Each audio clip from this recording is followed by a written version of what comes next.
Los equipos de la Dirección de Derechos Humanos en la Cultura, de la Dirección de Diversidad y Cultura Comunitaria, perteneciente a la Secretaría de Gestión Cultural del Ministerio de Cultura de la Nación, quieren a través de esta realización acercar la historia viva de la construcción de los derechos humanos a través de la cultura en la Argentina. Bienvenidos al ciclo de podcasts.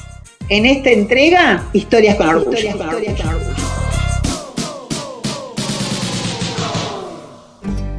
El 28 de junio, Día Internacional del Orgullo LGBTIQ+, situado en el calendario de los derechos humanos, conmemora las revueltas de Stonewall que se produjeron en respuesta a una de las tantas racias policiales en el bar del mismo nombre en la ciudad de Nueva York. La revuelta de Stonewall ante la policía confirma el auge de los grupos homosexuales en Estados Unidos. Asociaciones como la Sociedad Mattachine e Hijas de Bilitis, que ya hace un par de años, el 4 de julio de 1965, se concentraron frente al Ayuntamiento de Filadelfia para pedir igualdad para las personas homosexuales. Este hito fundacional marcó el inicio del movimiento moderno por los derechos de este colectivo en el mundo. En esta entrega nos proponemos visibilizar estas luchas y cómo las expresiones culturales no fueron ajenas y aún hoy acompañan estas conquistas y transformación. Comenzamos por el testimonio de Lucía Boca, abogada especialista en diversidad sexual, que nos hace un recorrido sobre la legislación pionera a nivel regional y mundial y los cambios de paradigma. Historias con Orgullo.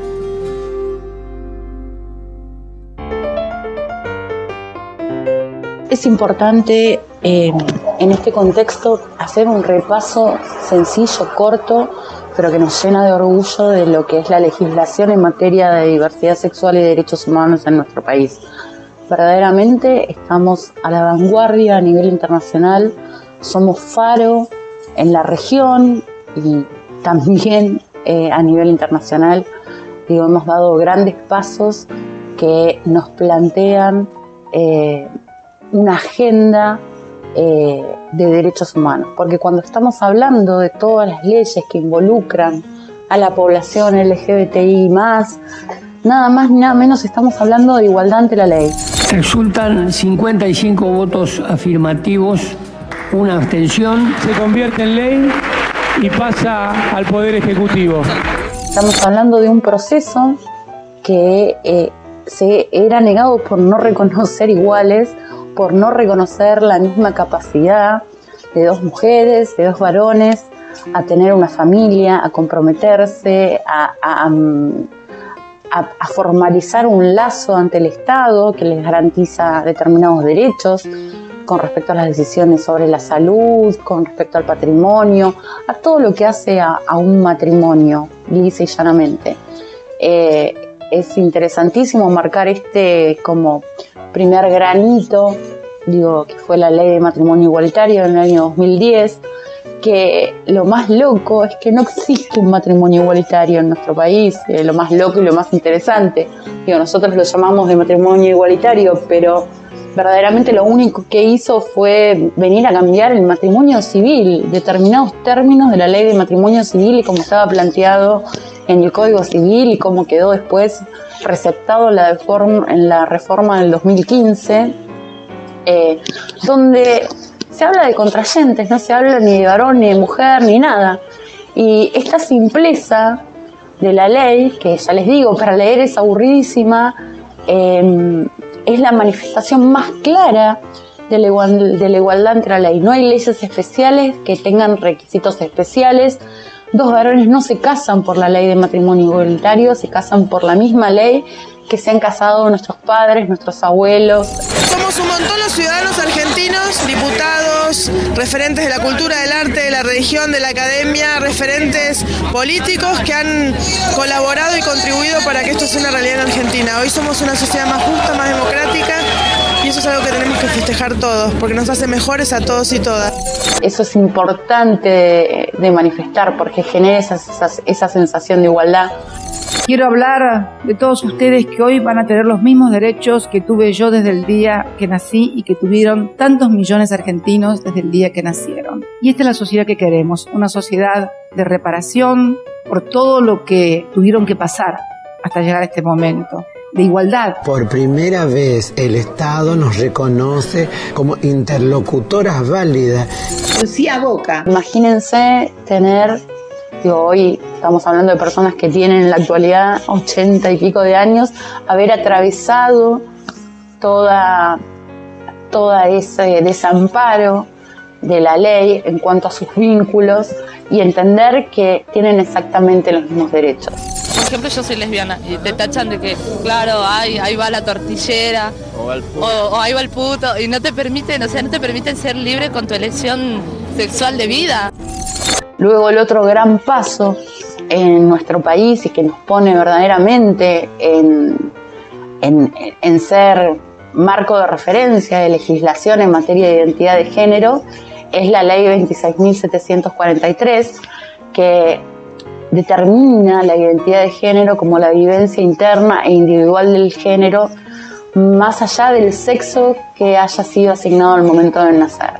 Y este concepto y esta definición que da la ley, que habla de vivencia, que habla de sentir, justamente le da la amplitud al derecho. Uno es quien se plantea la autonomía de la persona, un derecho personalísimo en el marco de los derechos humanos, y que es oponible a todos y que no hace falta de su registración para que sea oponible.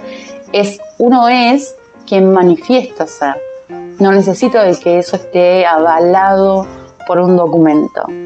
Más allá de que la ley contempla, ¿sí?, la posibilidad de la rectificación registral, que no plantea ningún requisito de autorización judicial, autorización médica, nada. Es un acto meramente administrativo.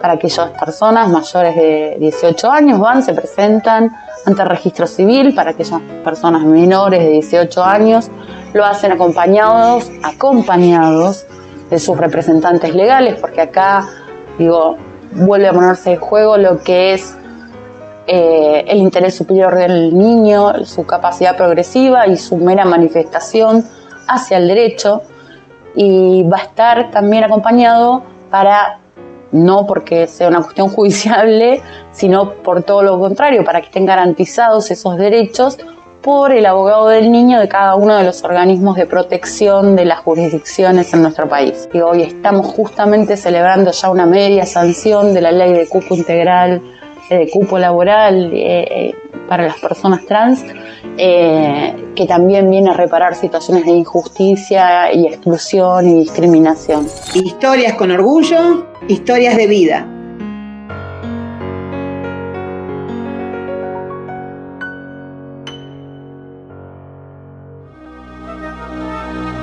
Ustedes se sienten indiscriminados por nosotros. Y yo, que soy normal, me siento indiscriminado por ustedes. El travesti lo único que tenés es la pinta, porque tenés voz de macho, tenés gesto de mayor. Para vos el concepto de travesti es ese. La unión de 2 hembras y 2 machos no corresponde al orden natural. No tiene nada malo ser mujeriego. No es nada malo, le gustan las minas, peor sería que te gusten los hombres. Y esta es apenas una muestra del recorrido. ¿Cómo se pasó de esa forma de hablar y de mirar a esta forma de hoy? De eso se tratan las historias con orgullo.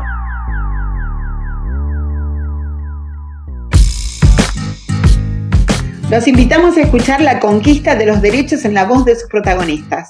Sofía Dem, integrante de la banda Tranqui Punky, Lilian Mendizábal, trabajadora de la cultura de Córdoba, y el broche de este trabajo queda en manos de Maite Lanata, que tuvo a su cargo protagonizar la vida de Juan, un varón trans, en la telenovela 100 días para enamorarse.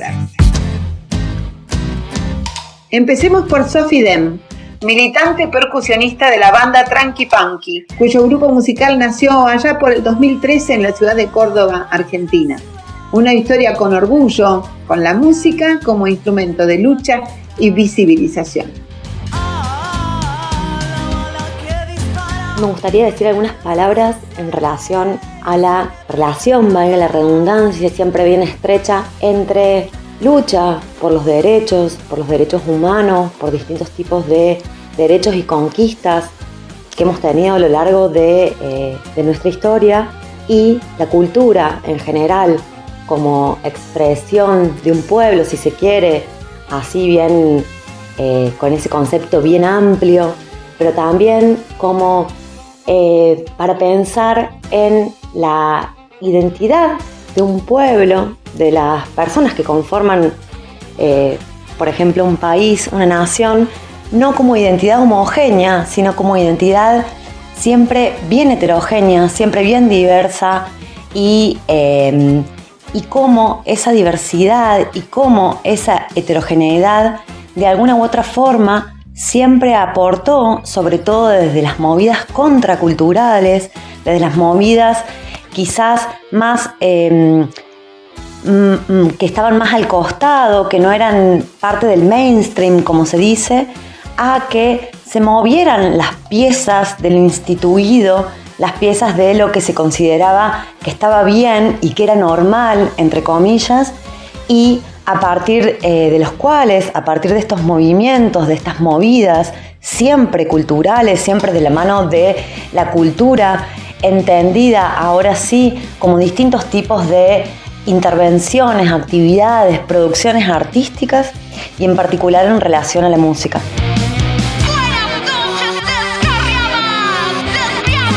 La pelea está no solo por estas, desde lo estatal, digamos, de cómo desde el Estado, desde los aparatos del Estado, o cómo distintas leyes comienzan a, digamos, representar de manera legal, por supuesto, estas luchas, que son las luchas del pueblo, podríamos decir, o de algunos sectores de la sociedad que buscan la igualdad en sus distintas formas, sino también lo que está faltando, y algo que también nos tenemos que comprometer entre todos nosotros, es en empezar a visibilizar todos esos reclamos en nuestras vidas diarias, en nuestras formas de habitar el mundo, en nuestras formas de hacer música, en nuestras letras, en nuestros ritmos, en nuestras canciones, etc.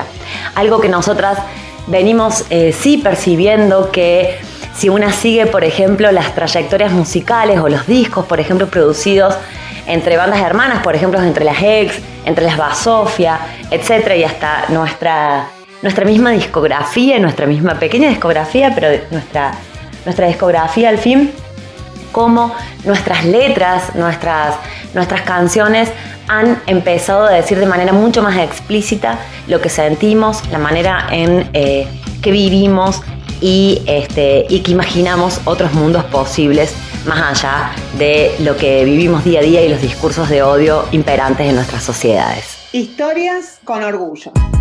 Ahora es el turno de Lilian Mendizábal, artista plástica, escenógrafa, docente universitaria, da testimonio como trabajadora de la cultura de Córdoba de esta transformación. Yo soy lo que soy. Comencé mi recorrido en los 80, donde había mucho por hacer en relación al reconocimiento y el derecho de las cuestiones de género. Había como mucha más adversidad, era mucho más difícil posicionarse, que a uno lo reconozcan. Creo que por suerte, digamos, al día de hoy todas esas cosas han cambiado muchísimo. Hemos crecido como sociedad, hemos aprendido como sociedad. Pero creo que los tiempos han cambiado a tal magnitud que, digamos, en el día de hoy, por ejemplo, en Córdoba existe algo que se llama la Red TEMIT, ¿no?, que es un movimiento de mujeres y personas diversas con identidades disidentes que trabajan en el área técnica del teatro, incluyendo la iluminación, el sonido, la escenografía, y que se han reunido como red, ¿no?, en el sentido de que, evidentemente todavía hay que atravesar y hay que confrontar para lograr el respeto que es necesario. Pensando en esta cuestión de la transformación cultural, de alguna manera para mí el teatro fue un lugar de mucha acogida, digamos, un lugar de mucha contención, de mucha comprensión, porque es un ambiente en el cual somos mucho más que dos. Desde el ámbito docente, por ejemplo, dentro del departamento de teatro en la Facultad de Artes en la Universidad Nacional, que es donde yo trabajo hace 15 años, ese ámbito para mí fue como como decía hace un rato, ¿no? De mucha contención, donde dejar ser y dejar ver lo que soy no era un inconveniente, no es un inconveniente, al contrario, ¿no? Hasta casi que genera cierta simpatía, ¿no? No por lo novedoso, sino porque justamente es un lugar donde un ambiente, digamos, que no tiene prejuicios o no tiene tantos prejuicios, por lo menos como la sociedad en general. Yo creo que faltan muchísimas cosas, pero que también tengo como la certeza de que muchas cosas se están haciendo, se están produciendo y son tiempos mucho más bondadosos que cuando yo comencé mi recorrido en esta área, ¿no? Porque no es lo mismo ser actriz que ser escenógrafa. Así que nada, yo estoy muy agradecida, digamos, del aprendizaje que la sociedad se ha permitido y la apertura que ha podido tener. Pero reconozco que todo eso también ha sido por una fuerte lucha y por nuestro gran orgullo en defensa de la libertad que pregonamos, ¿no? Que es lo único que en realidad nos interesa, que nos respeten en esa diversidad. Historias con orgullo. Por último, la frutilla de este postre es Maite Lanata, una actriz muy joven, nacida en Quilmes, provincia de Buenos Aires. Interpretó a Juan en la novela 100 días para enamorarse, un trabajo en televisión que alcanzó altísimo rating y una gran aceptación en el público popular. Maite Lanata.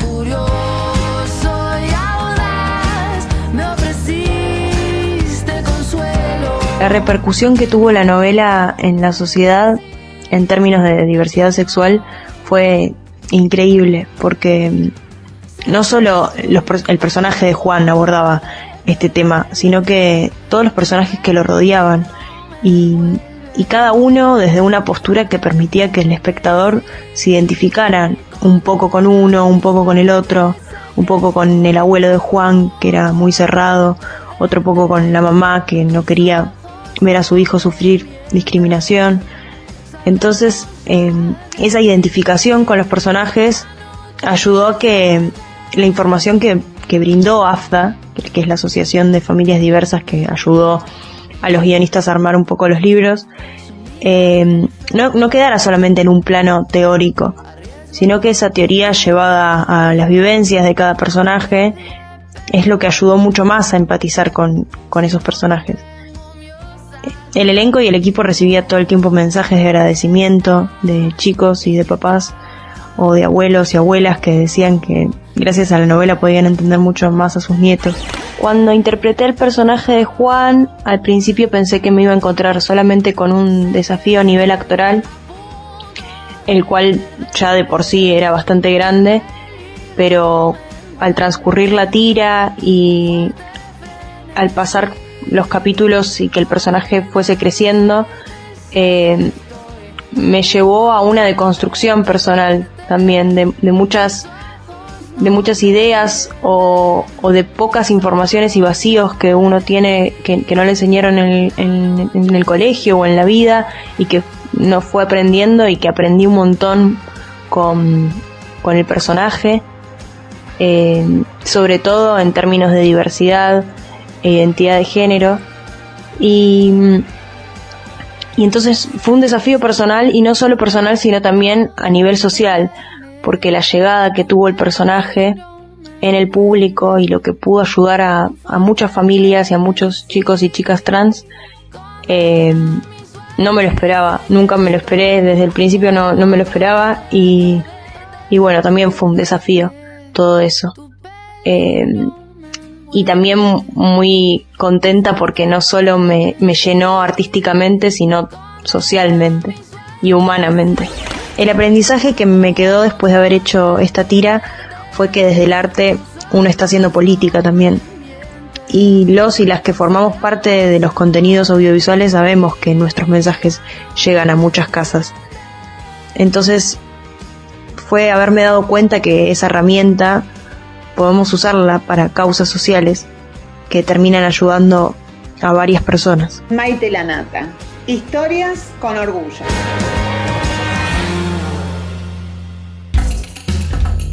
Y esto es todo por esta entrega.